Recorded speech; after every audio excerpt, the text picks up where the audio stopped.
Boa noite a todos. São 8 horas, nós vamos dar início à nossa live e eu estou aguardando a nossa convidada de hoje com muita honra, que é a doutora Alessandra Haddad, e a professora da Unifesp, professora do curso de pós-graduação do Hospital Albert Einstein e uma grande entusiasta tanto da cirurgia plástica como da dermatologia.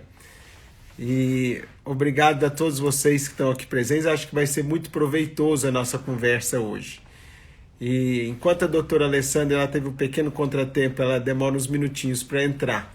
Eu gostaria já de ir contando para vocês a experiência que nós tivemos a semana passada na preparação do curso.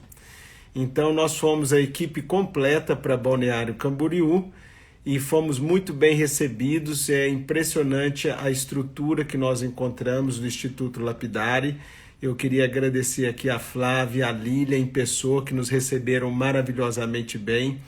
E é bom saber que no Brasil a gente tem hoje uma estrutura tão boa ou melhor do que a gente encontra nos Estados Unidos ou na Europa. Então, para todos vocês da área médica, né, que gostam de fazer procedimentos envolvendo anatomia, procedimentos hands-on, o Instituto Lapidari realmente é espetacular.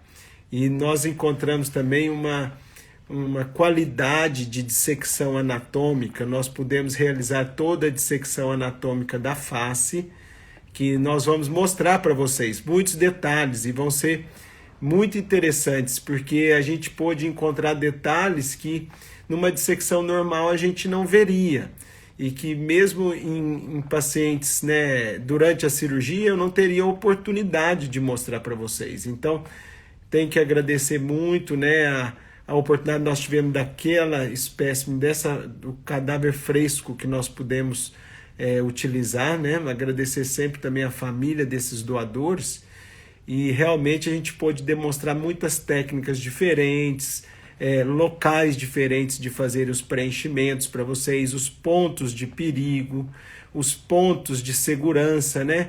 Então, as correlações entre a parte cirúrgica e não cirúrgica. Então, vocês vão realmente gostar muito. Acho que o curso nós produzimos uma qualidade de material melhor até do que nós imaginávamos. E o curso, só para vocês saberem, vai ter a parte de anatomia em si, que é a dissecção em cadáver, que foi surpreendentemente, assim, realmente até muito melhor do que o esperado. Nós vamos ter também imagens em 3D, que nós vamos poder mostrar num telão para vocês, imagens em 3D dos músculos, das estruturas da face e fazer a correlação da apresentação 3D com a dissecção anatômica. E ainda assim eu ainda vou mostrar também alguns filmes de cirurgia e exemplo de casos de antes e depois para vocês, para a gente ter uma ideia do que nós estamos falando, para vocês terem uma ideia e entender basicamente aquilo que nós estamos vendo ali. Então, agora chegando, e nós vamos conversar com ela já já.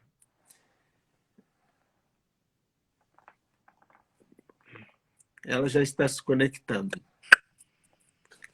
Oi, Lê, tudo bem? Oi, Marcelo, desculpa, viu? Mas, nossa Imagina. senhora, eu vou contar você. É muita emoção uma live com você desse tanto.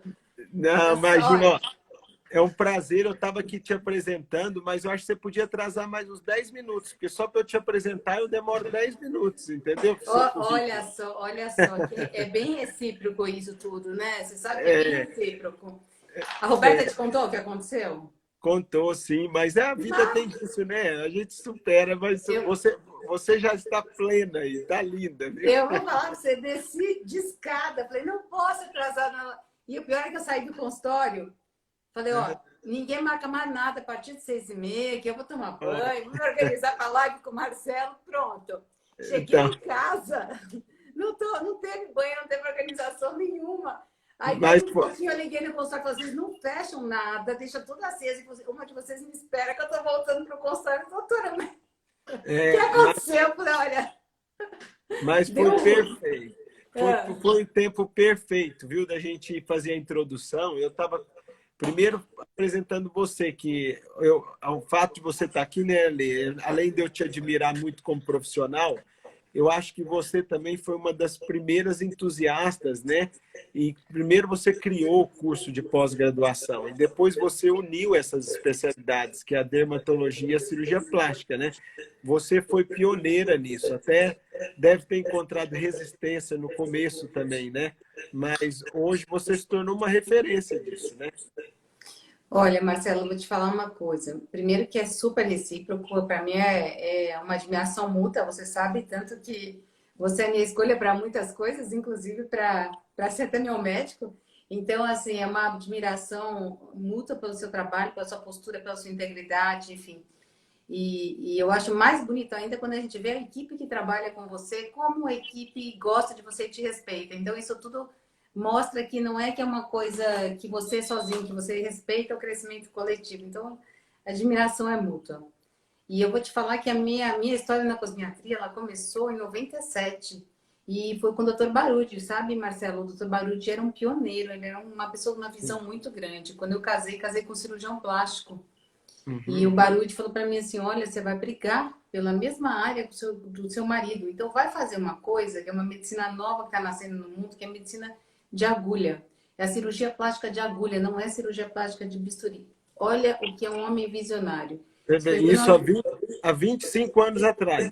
em 1997, quando eu casei, tá? Tá, E 23. aí, ele, no jantar dos padrinhos, porque árabe dá jantar de padrinho, né? Então, assim, a É. gente dá jantar de padrinho quando volta, não sei o quê.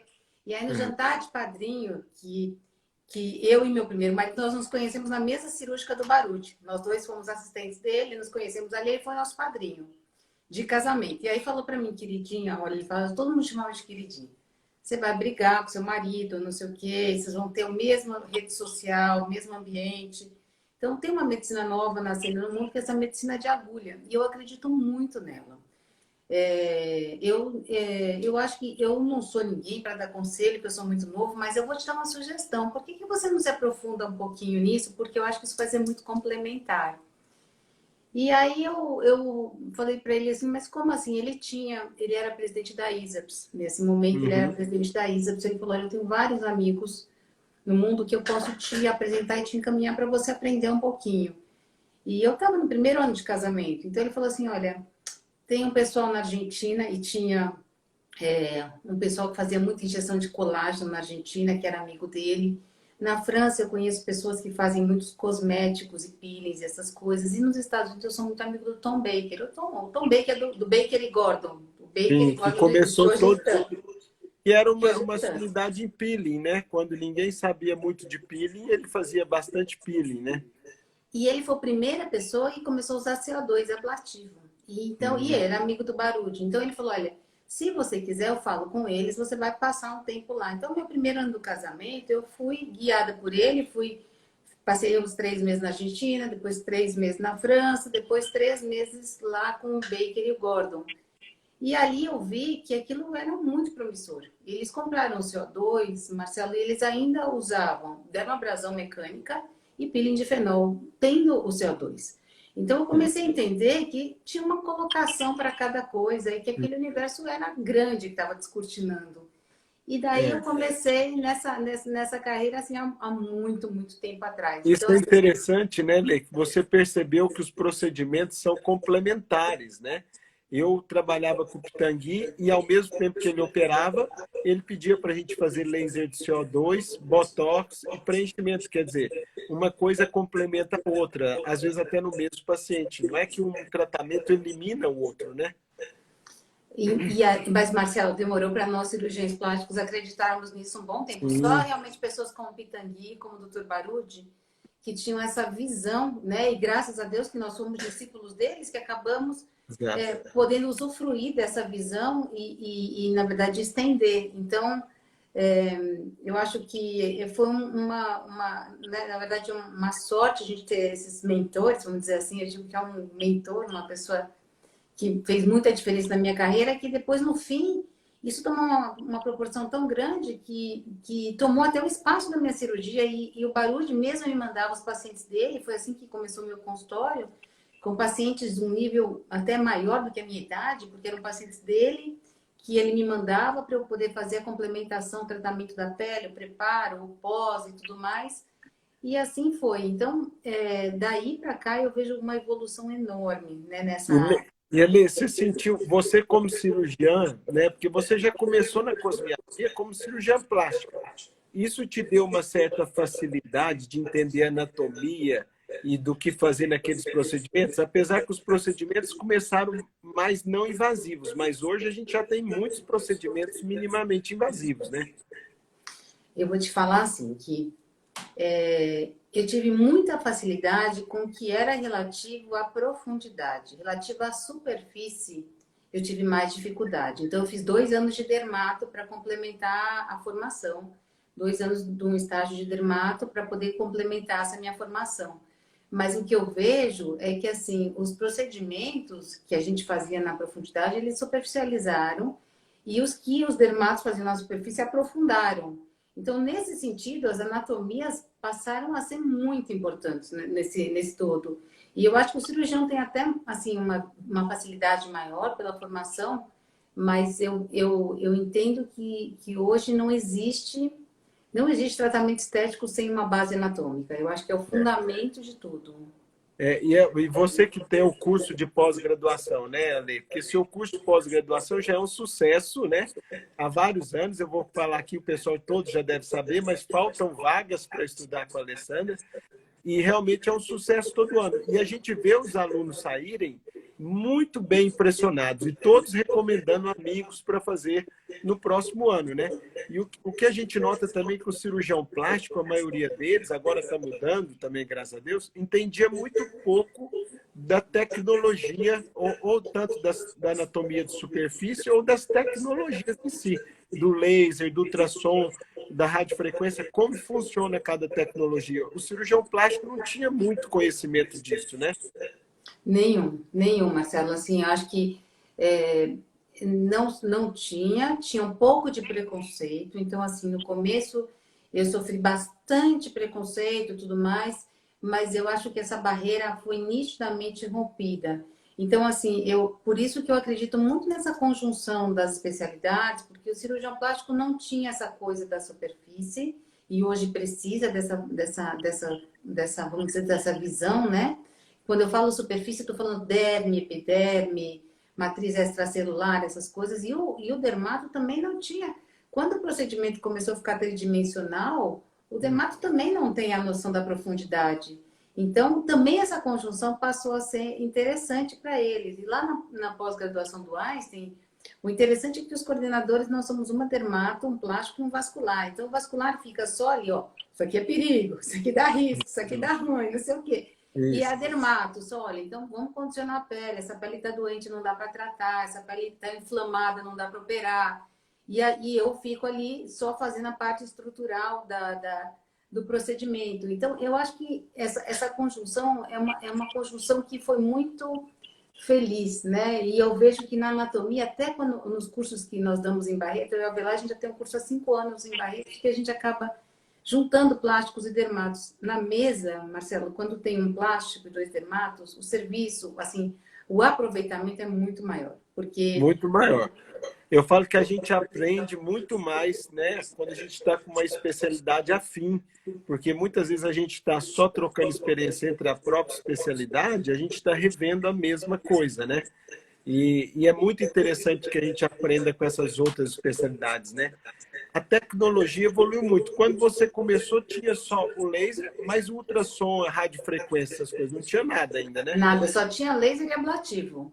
Então, Isso. assim, eu comecei com CO2 ablativo, era um ablativo, depois que foi essa remodelação, porque o laser acabou até ficando com preconceito, porque ablativo não era todo mundo que sabia lidar, a curva de aprendizado era grande e as restrições. O laser ablativo era quase que um peeling de fenol, né? Que é muito bom, mas na mão de pouquíssimos, né? E aí, quando começou o fracionado, as coisas começaram a evoluir nessa direção. Então, eu acho que essas tecnologias de radiofrequência, de ultrassom, não passam de 8 anos, 10 anos. Não passa disso dentro da nossa área e com eficácia, né? Com a eficácia que a gente gostaria. A gama que aumentou, né? Hoje, né, o que eu sinto, tem os procedimentos injetáveis, né? O procedimentos injetáveis, nós começamos só com colágeno bovino, né, na época, e hoje, né, acho que uma das coisas, além do ácido hialurônico, são os bioestimuladores de colágeno. Hoje você combina muitos bioestimuladores com as tecnologias, né, Alessandra? No seu consultório do dia a dia, para firmar a flacidez, vocês têm vários protocolos que misturam as duas coisas, né?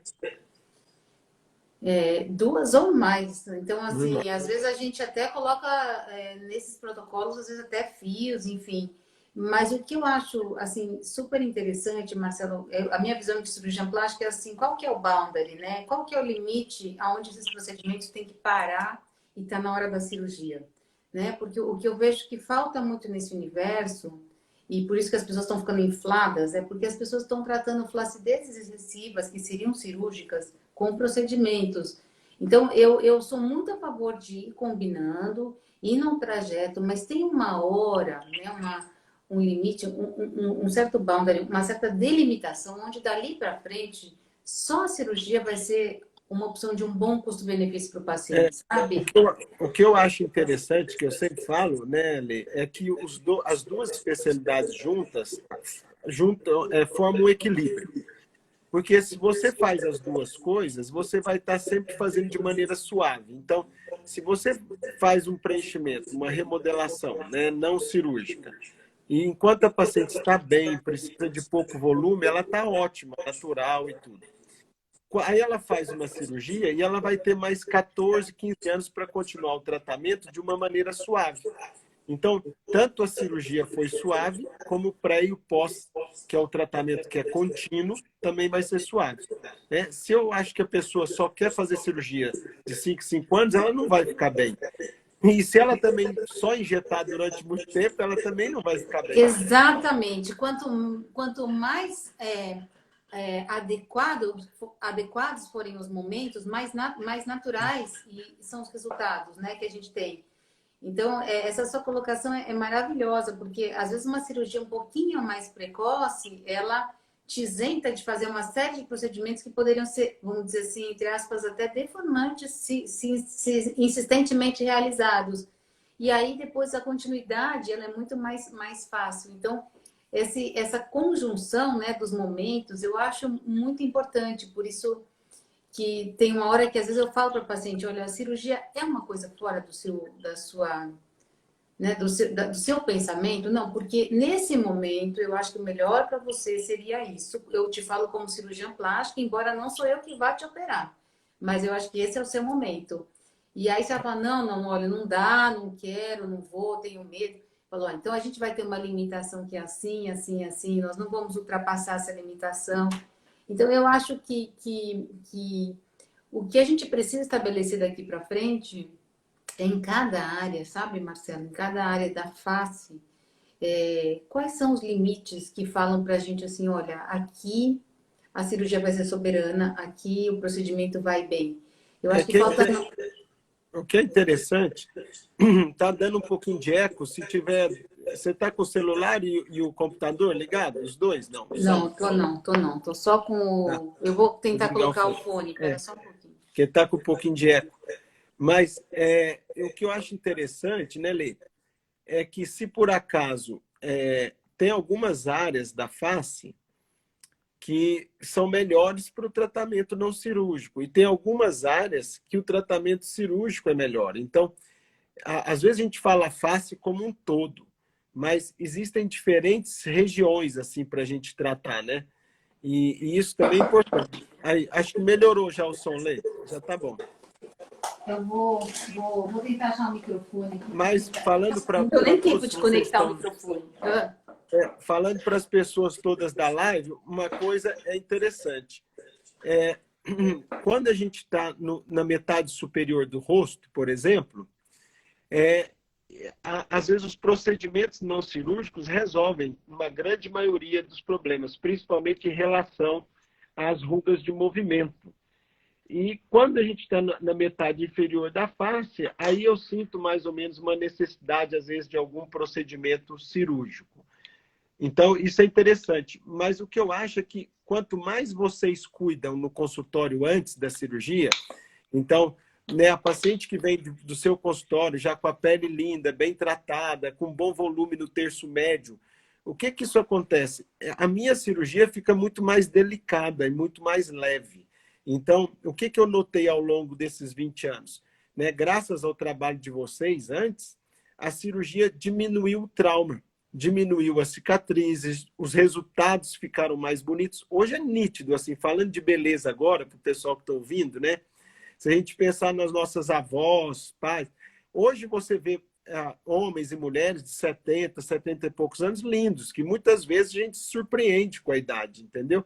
Como que essas pessoas chegam tão bem lá na frente? Obviamente tem outros cuidados também, de nutrição, de exercício físico, mas é nítido que nós evoluímos, né? Assim, a expectativa de vida e a gente vê essas pessoas tão bem lá na frente. Então, o que eu acho é que nós temos, assim, numa linha do tempo, muitas coisas para tratar nesses pacientes.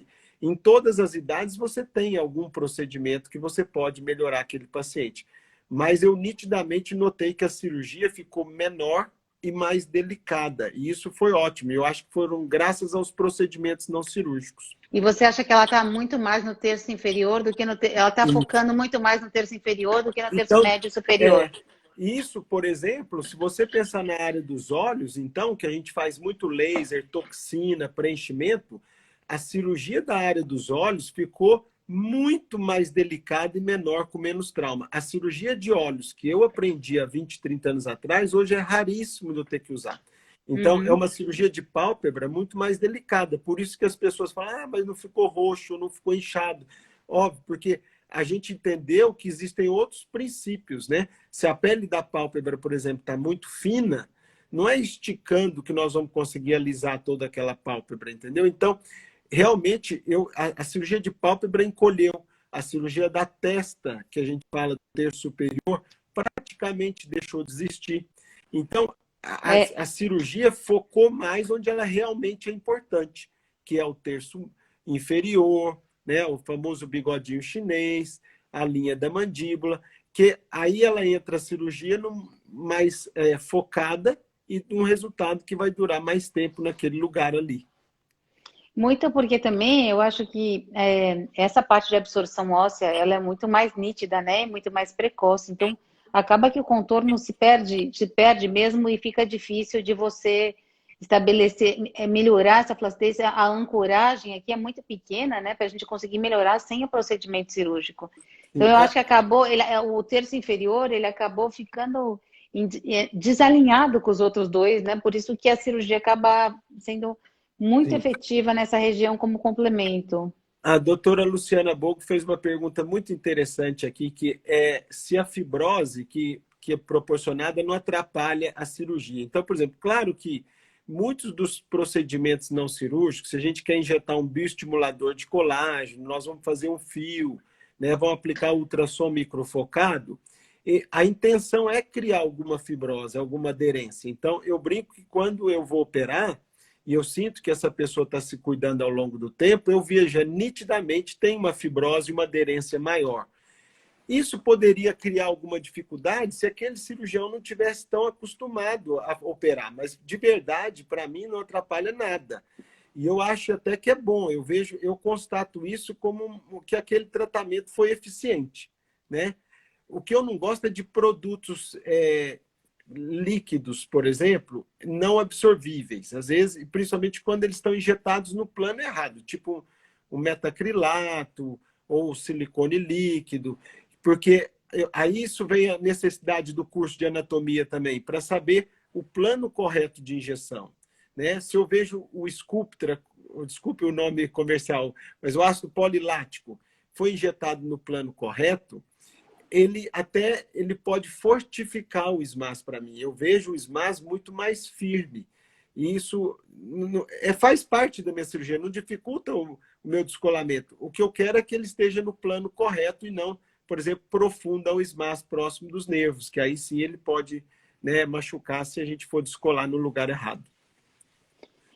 Marcelo, nessa linha dessa pergunta, você acha que para você como cirurgião, seria melhor que os bioestimuladores eles fossem injetados no plano subdérmico ou no subcutâneo superficial ou no supraperiostal? que você acha que seria Não, melhor? subdérmico. Eu acho Subdérmico. subdérmico, porque eu vejo, essa é outra pergunta muito interessante, assim, eu até diria para vocês, assim, essa é a necessidade que eu estou tendo, às vezes, de dar um feedback, porque eu acho que vocês melhoram tanto a minha cirurgia, e eu, como vejo isso todo dia, eu me sinto na obrigação de devolver alguma coisa de bom para vocês, assim, eu acho, do que eu vejo todo dia lá.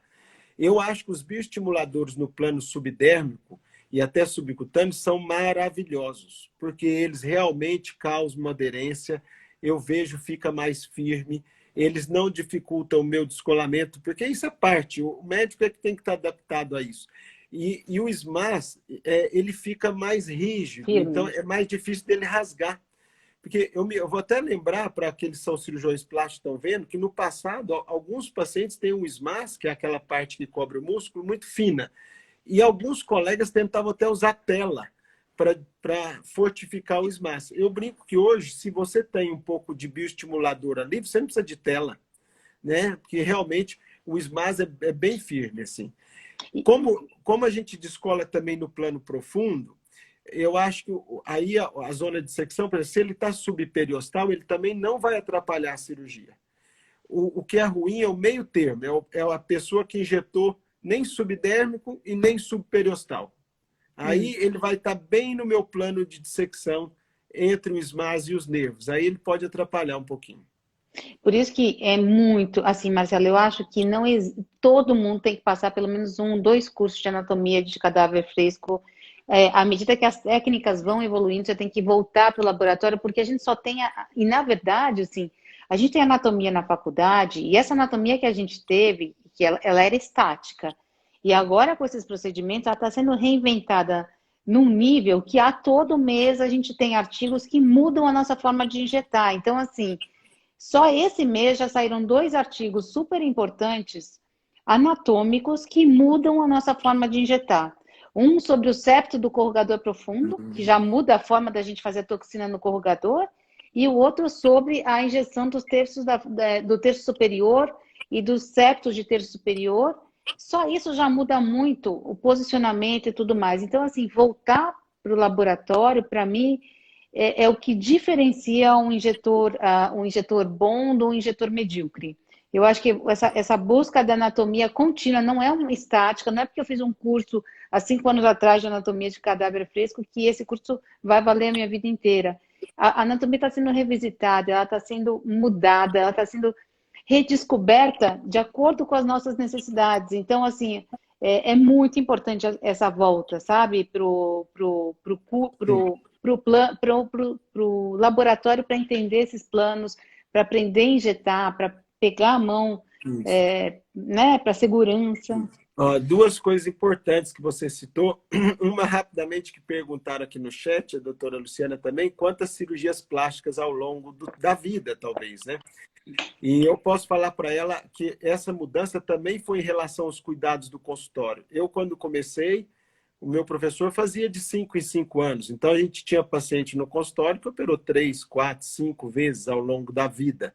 E hoje, eu vou te dizer que minhas pacientes operam 1, às vezes 2, porque eu falo que uma cirurgia hoje dura 14, 15 anos. Dura por quê? Porque a cirurgia melhorou e os procedimentos de manutenção melhoraram muito também. E a doutora Alessandra falou uma coisa importantíssima, assim, que todo mundo fala assim, mas a anatomia é tão antiga, para que eu vou ver anatomia? Né? É impressionante como o nosso olhar sobre a anatomia muda. Cada vez que eu vou dissecar uma peça, um cadáver, eu vou numa cirurgia, a gente aprende detalhes diferentes. Então, quando começamos a usar videocirurgia, nós descobrimos muitas das adesões, dos ligamentos que a gente não dava importância. Hoje, como a gente usa procedimentos novos, a gente usa ultrassom microfocado, fio, preenchedores, bioestimulador, a gente começa a se atentar a alguns detalhes anatômicos, que é o que eu chamo da anatomia aplicada, que muda totalmente da anatomia que a gente viu lá atrás, né? E em relação à forma de injeção, muda até a forma do resultado. A forma de injeção, se você vai injetar com cânula, com seringa, em que direção, de que forma, profundidade, isso não só muda a segurança do seu preenchimento, mas até o resultado que você quer obter, né? Você sabe que cada curso desses que eu saí com a Velar, a gente sai maravilhado, porque cada peça que cada aluno disseca, para a gente é um mundo novo. Então, assim, aquilo tudo para a gente é como se você estivesse aprendendo e aprendendo e aprendendo com todas as variações anatômicas, com toda aquela anatomia que você já sabe. Cada peça que a gente vai, por exemplo, fazer a monitoria de um dos alunos, a gente fica maravilhado. Então, para a gente, assim, esse curso é como se fosse, vamos dizer assim, uma curva de aprendizado contínua nossa e a gente acaba passando para os alunos, mas no fim é um aprendizado de mão dupla, de quem está fazendo o curso e de quem está recebendo, né? Ale, foi tão interessante porque você sabe, né? E eu opero, faço todo dia. E tem detalhes que eu quero mostrar para meus assistentes que estão comigo todo dia, a doutora Maria Roberta, o doutor Luiz José, a doutora Laura e o doutor Frederico, são 4. E muitas vezes, aquele paciente específico não tem aquele detalhe anatômico que eu queria mostrar.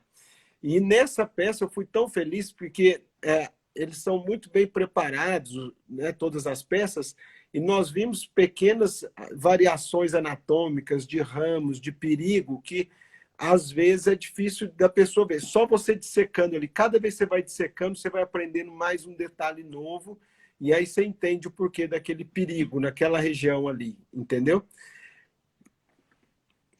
Você sabe que não só assim, só vou voltar um negocinho naquele negócio que você falou do supraperiostal e do subdérmico do bioestimulador, que esse ano teve um trabalho da Rosemary Mazuco, uma brasileira, que ela fez o seguinte, ela comparou, um lado ela injetou só subcutâneo, subdérmico superficial, e no outro só supraperiostal. Estudo controlado no próprio paciente controle dele mesmo. E ela notou que o resultado é absolutamente igual. Então, assim, para que aprofundar se você pode se manter superficial e ter resultados bons e ainda reforçar o SMAS e reforçar a derme e melhorar a qualidade da matriz extracelular? Então, assim, quando você vai juntando a anatomia com as técnicas, é uma combinação que ela traz resultados clínicos, que é o que você falou, absolutamente otimizados, porque são coisas que a gente não consegue, às vezes, ver no dia a dia e ver dentro de uma peça e ver na hora que está fazendo uma injeção num cadáver fresco, né? Isso. Uma outra coisa interessante, né, Lê, você vê quando as injeções, isso nós vimos muito nas nossas dissecções lá também, são feitas atrás dos ligamentos ou das adesões, ela tem um efeito lifting ou de expansão um pouquinho melhor. E quando ela é mais na área móvel central da face, é mais de volumização ou de apagamento das rugas. Então, é interessante que quando você entende essa combinação de onde injetar o preenchedor para efeito, né, de lift ou de expansão, onde injetar o preenchedor para efeito só de apagamento das linhas, isso muda totalmente, né? Agora, Marcelo, me conta você uma coisa que eu tenho curiosidade de saber. Eu entendo que o que a gente faz te ajuda às vezes, Isso. e quando é mal feito te atrapalha às vezes. Isso, também. Quando que a gente tem que tomar cuidado nos procedimentos naquele paciente que já fez um procedimento cirúrgico? Quais seriam os cuidados que você nota que, assim, que a gente tenha uma alteração da anatomia, né, naquela região, porque, obviamente, que houve uma atração, houve uma aplicatura, houve um reposicionamento, né? Principalmente, por exemplo, em áreas como o nariz, houve toda uma quebra vascular ali. Isso. Onde você acha que você vê que naquela paciente que vem para a gente já após uma cirurgia do Dr. Marcelo ou de qualquer cirurgião de face, quais são as áreas que você acha que são mais críticas para cuidados anatômicos? Quais seriam eles? Primeira coisa, isso é muito interessante, porque eu quis mostrar lá também o que a gente faz de alteração da anatomia na cirurgia, porque eu acho que também falta isso, né? Para o dermatologista entender o que eu mudei da anatomia ali dentro, porque quando ele receber, e hoje quase toda paciente chega no consultório dele já com o lifting feito, ele vai entender muito melhor do que eu mudei da anatomia ali dentro, aonde estão as estruturas. Então, eu acho importante, porque nós, né, os plásticos também estamos tentando entender os não cirúrgicos, mas eu acho que os dermatologistas têm que entender um pouco. A volta precisa. Porque é uma mudança de anatomia mesmo. E a primeira coisa básica que eu falo é o seguinte, a cirurgia plástica, ela envolve o descolamento um pouco parcial da pele. Então, com isso, nós já estamos alterando a circulação por pelo menos 3 meses. Então, muitas vezes as pessoas me perguntam, por exemplo, em termos de procedimento com laser, radiofrequência, ultrassom microfocado na área operada, tem que ter no mínimo 3 meses de segurança. Eu mesmo falo 4 para que a gente tenha uma margem de segurança de 1 mês. Mas você não pode pegar um paciente com menos de 3 meses e fazer qualquer tipo de procedimento com dano térmico na área que foi elevada. Né? Em relação à cirurgia da face, pelo menos aos pontos vasculares, a gente não mexe nos troncos principais vasculares. Então, quanto aos preenchimentos da face, isso vai ficar mais seguro de fazer, porque eles são os mesmos. E no pescoço, o que a gente mexe muito é na musculatura. Então, a musculatura em relação, por exemplo, ao uso de toxina, até porque se ele foi muito bem operado, ele vai responder pouco à toxina, porque a gente, além de deixar o músculo bem tenso, a gente denerva um pouquinho o músculo platisma. Lembra que algumas pessoas usam muito platisma e por isso fazem aquelas bandas aparentes. Em algumas pessoas, a gente faz uma denervação seletiva desse músculo platisma também. Agora, no nariz, você tocou num ponto importante. Nariz e cirurgia de pálpebra tem que tomar muito cuidado, porque interfere na anatomia, na circulação. O nariz, então, a gente muito frequentemente cauteriza as duas artérias columelares e a artéria dorsal do nariz. E o que isso vai fazer? Vai aumentar o fluxo na artéria nasal lateral. Então, se eu tirei o suprimento vascular mediano, tem que ter muito cuidado na injeção do suco nasogeniano, né, ou na abertura piriforme, porque essa circulação vai estar aumentada e, às vezes, naquele momento, principalmente nos primeiros 6 meses, pode ser o único suprimento vascular. Então, eu diria que tem que ter muito cuidado no sulco nasogeniano e na abertura piriforme no pós-operatório de cirurgia de nariz. Né? Esperar pelo menos uns 6 meses para que você tenha essa rede de vascular se formando novamente um shunt maior para que não dependa só daquela área. Tá? E ainda assim, às vezes ela não consegue se refazer a contento, né? Então, ainda assim, acaba sendo arriscado, né? Fazer o preenchimento em paciente já com rinoplastia prévia. Sim, então, rinomodelação em pacientes que, né, já tiveram a cirurgia, eu acho que é um dos pontos mais perigosos. Fazer em volumes pequenos. Então, por exemplo, principalmente, às vezes, volumes pequenos no dorso não tem tanto problema, mas se forem volumes um pouquinho maiores na ponta nasal, onde nós já estamos com as artérias terminais, porque nós vamos mostrar isso lá também, a artéria nasal lateral, ela emite os ramos que vão ser terminais aqui, próximo da margem do nariz. Então, se você faz qualquer injeção na ponta nasal, numa área que já está com a vascularização já prejudicada, você pode ter uma necrosezinha de asa aqui, né? Me perguntaram muito do bioestimulador e ultrassom se atrapalham a cirurgia. Se eles são feitos antes e no plano subdérmico, não atrapalham, né?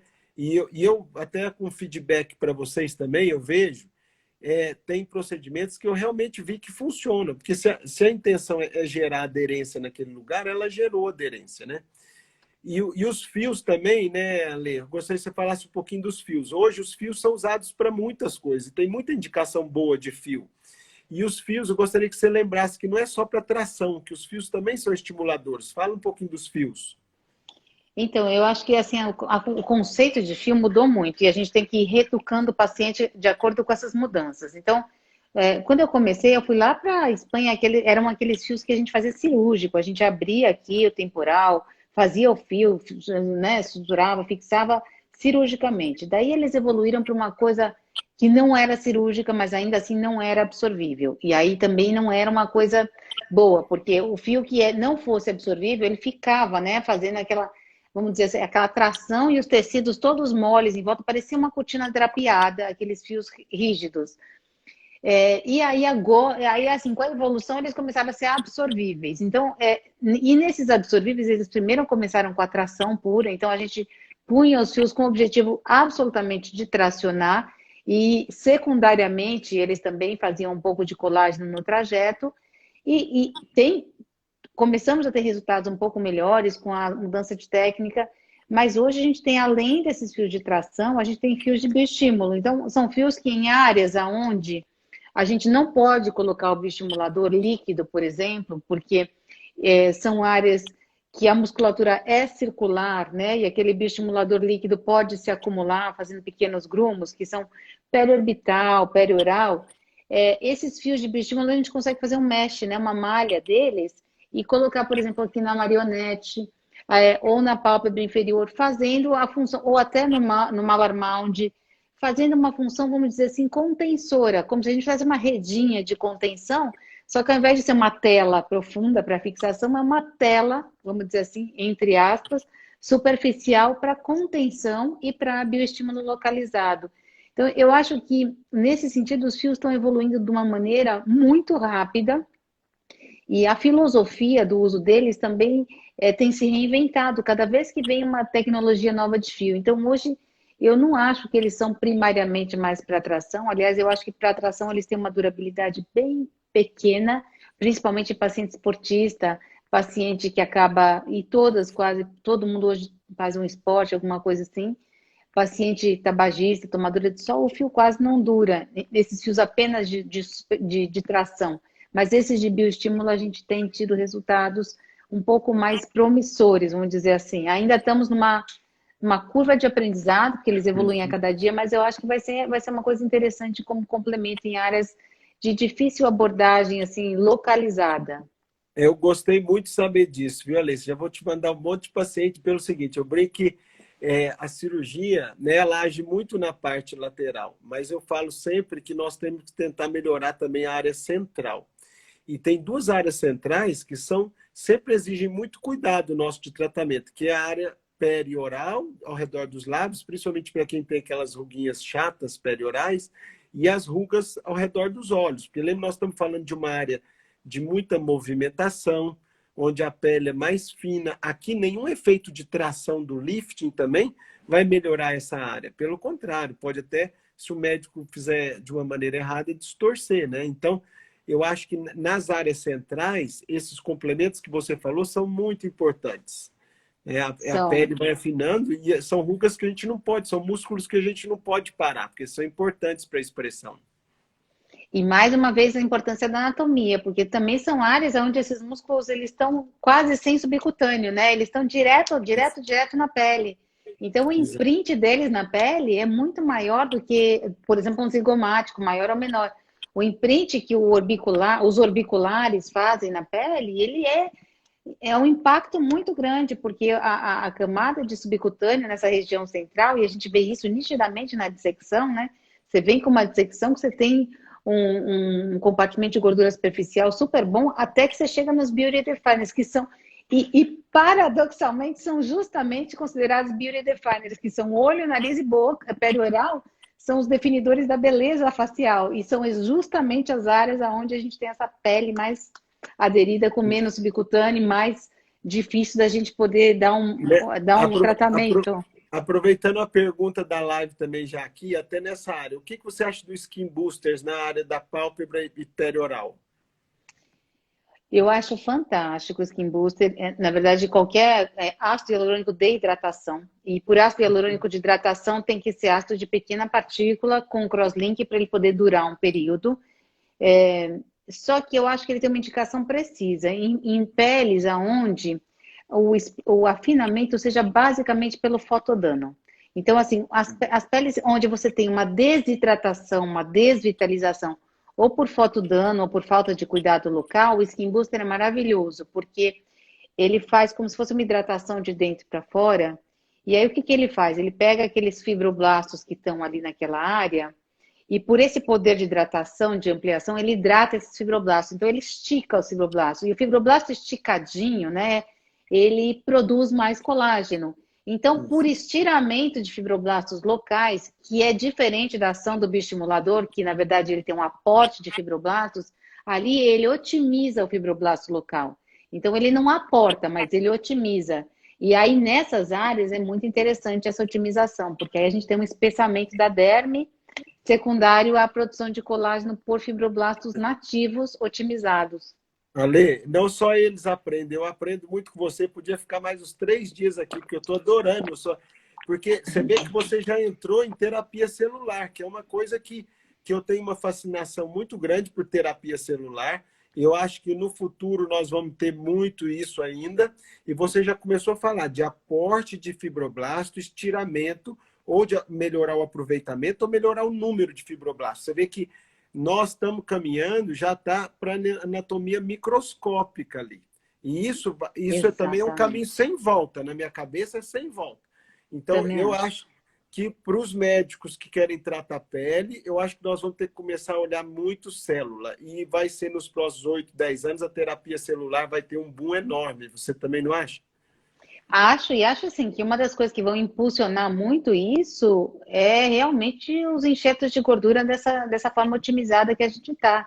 Porque eu falo até que para as pacientes que é um preenchimento orgânico, porque hoje a gente consegue fazer gordura que funcione como volumizador, fazer gordura que funcione como preenchedor e fazer gordura que funcione como skin booster, como, vamos dizer assim, como regenerador dérmico. Regenerador, isso.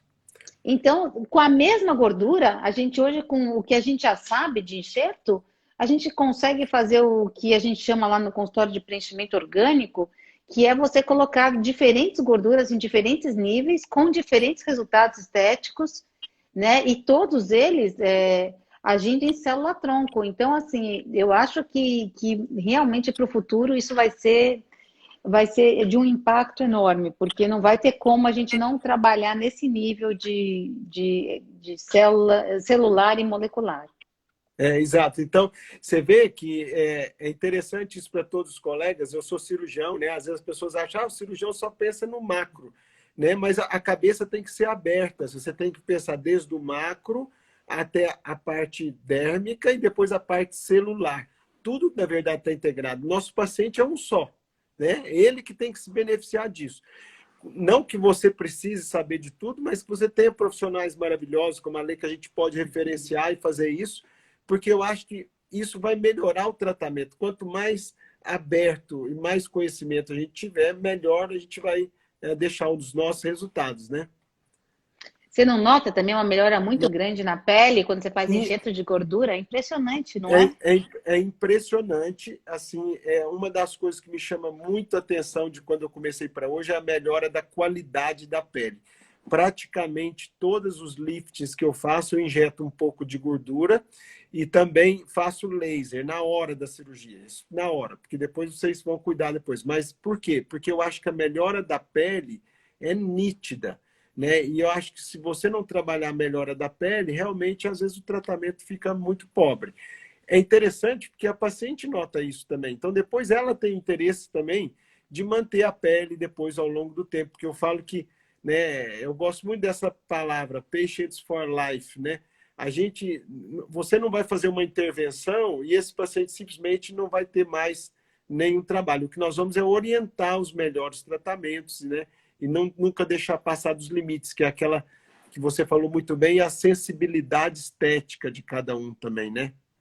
E esse negócio de paciente para a vida, Marcelo, é muito legal por duas razões. Primeiro, porque eu acho que você acaba, quando você tem essa credibilidade e tudo, você acaba virando, vamos dizer assim, o consultor, entre aspas, estético daquele seu paciente, de que direção tomar, que às vezes não pode ser nem você que faça, mas você acaba sendo consultor de que direção ele vai tomando. E eu acho que isso também gera na gente uma responsabilidade, porque se o meu paciente vai ser para a minha vida inteira, eu não quero fazer uma coisa nele que daqui a 4 anos ele está reclamando comigo.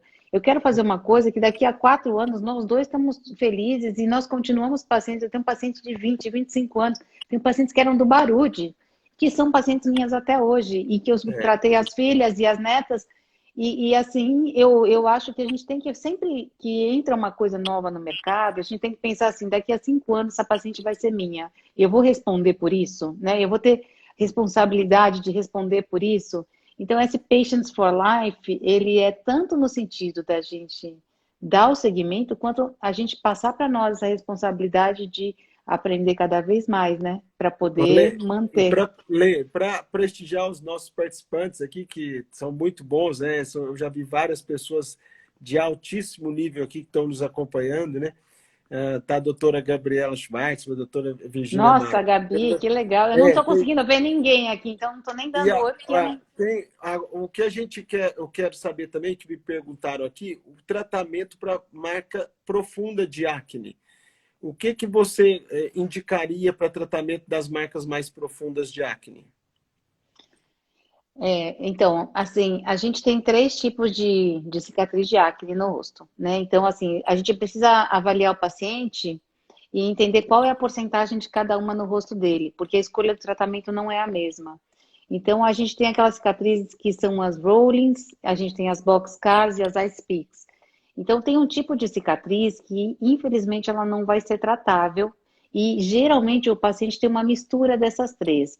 Mas quanto mais cicatrizes de rolling ele tiver, mais ele responde aos meus tratamentos. E aí, pode ser qualquer tratamento. Eu gosto muito de microagulhamento, eu gosto muito até do laser, gosto de fazer o descolamento e colocar o bioestimulador, desde que.